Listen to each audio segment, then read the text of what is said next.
in the ongoing, complex discussion of whether selflessness is even real.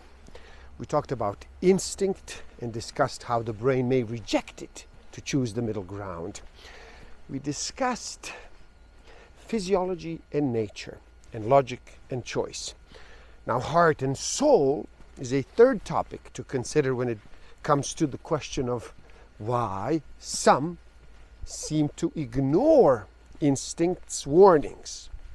One theory is this: people may look selfless, but they are hiding self-interest under a veneer of virtue.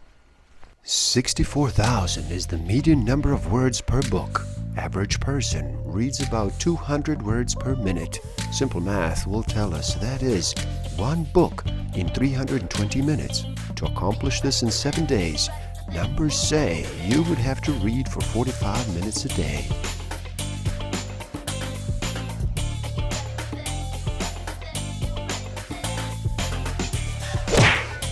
Don't forget to subscribe. Hit that notification button, like, comment, and share. Enjoy. Welcome to the Book of the Week series. Every week as I read another amazing title, I share it with the world. My name is 𝐒𝐎𝐶 Walker. Today we look at Enough About Me, The Unexpected Power of Selflessness by Richard Lui. So how about you slow down, relax, reduce all that noise for just a bit, make that choice and decide to listen. In this video we look at a book that equips you with practical tools to find meaning, to find compassion in even the smallest of everyday choices, from survivors of terrorist attacks to victims of racial strife. Lui shares the lessons he learned from those who rose above the fray, to be helpful, to be self-sacrificing, to be generous in the face of momentum, tragedy, and loss. Stick around till the end. I will share with you some tools I haven't used that will help you tremendously in this game of life. Discover a way to find out what actually motivates you, what innate human need is driving all of your decisions and your behavior. I will share some tools to improve your self-awareness, your social awareness, your self-management, and relationship management. When we compliment someone on their appearance, do we want them to feel good, or do we want them to like us? One thing that is in your favor, if you do practice selflessness, your telomeres will keep their length longer, which means you could be keeping that glowing complexion a bit longer. Telomeres, they're kind of like the plastic ends of shoelaces. They keep our chromosomes from fraying and from wearing down as we age. As they do wear down, so does our body. Now, a recent study found that when we practice loving kindness meditation, which is about opening our hearts to others, those shoelace protective covers stay longer and stronger. The National Institutes of Health looked at functional MRIs of subjects engaged in giving to others. These test subjects were given $100 and they were told that whatever money was left at the end of the experiment was theirs to keep. They then laid down in the functional MRI scanner, where a computer screen prompted them to donate to a food bank. Now, at times the donations were voluntary, other times they were made mandatory. The researchers watched the results in real time.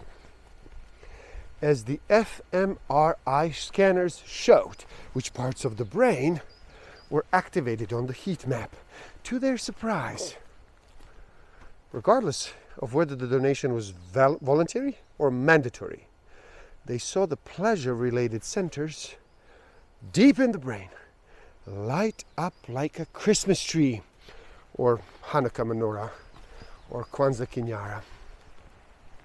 Although voluntary donations produce a stronger effect, the study suggests that spending money towards a good cause makes us feel good. Now, I've heard it said, if you want to change the world, go home and love your family. This statement points out something important about human nature.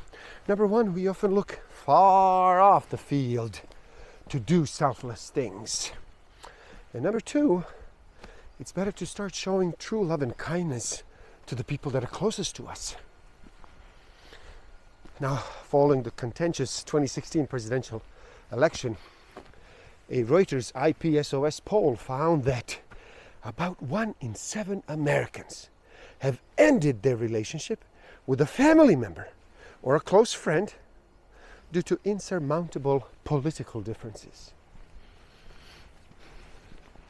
Even before the election day, the Pew Research Center actually found that Americans, both donkeys and elephants, believe that people who didn't share their views were actually close-minded, dishonest, immoral, even lazy.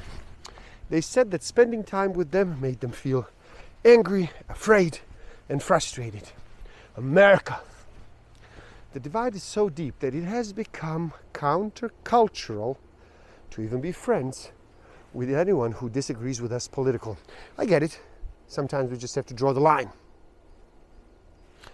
The yawning gaps developing between us are what psychologist Peter Kollmann describes as intractable conflicts, which happen when people's encounters with their perceived opponents are more and more charged. The us versus them dynamic causes the brain to operate differently. When a person feels threatened, it is impossible for them to also feel curious. The hypervigilant state makes it actually hard to process new information. During the threat, people actually feel the need to defend themselves and to attack the others.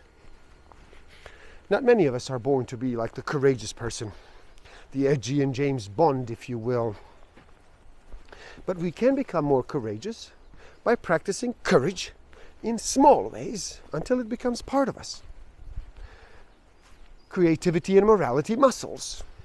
Well, if these are possible, how about selflessness muscles?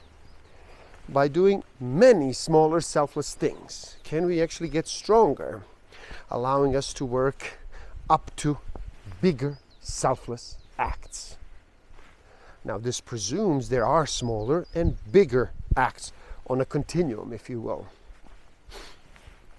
The mythology of selflessness often conjures up images of dramatic or extreme proportion, traveling to another country to build a clinic, rescuing a teen girl from a brothel, helping a homeless person find a shelter.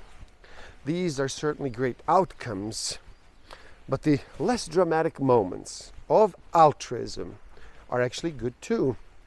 Providing a meal for a hungry friend, buying a coffee for a person behind in the line, asking a question that shows that I do care. Little by little, instead all at once. Remember, your goal is selflessness, strength, training, building up your altruistic muscles over time. Looking at more than 1.5 million books written in the United States and England from 1800 to 2000, researchers discovered some interesting things about changes in the language choices. Patricia Greenfield, a psychologist and a professor at the UCLA, analyzed all of these books. She had Kindle Unlimited. Using established sociological and psychological tools, she actually looked for words that indicated selflessness. In one test, she looked at the words give, which signifies selflessness, and get, which obviously is the opposite.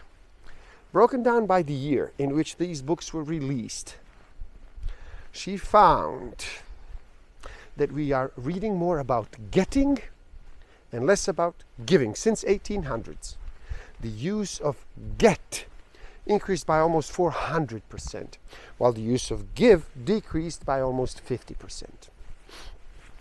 Words such as obedience, authority, belong, pray were also in decline, while words such as individual, self, unique, child were on the rise.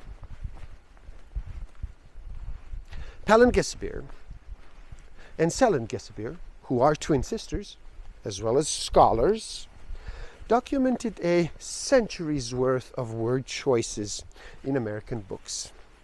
Here's their conclusion. Morality and virtue, related words, have for the most part been diminishing from the American vocabulary, particularly as evidenced by selfless words such as generosity, thoughtfulness, sacrifice, whose usage fell down by more than 45% each. If the words we use reflect the changing values, and those values are degrading, we could be facing some serious consequences. But here's a twist.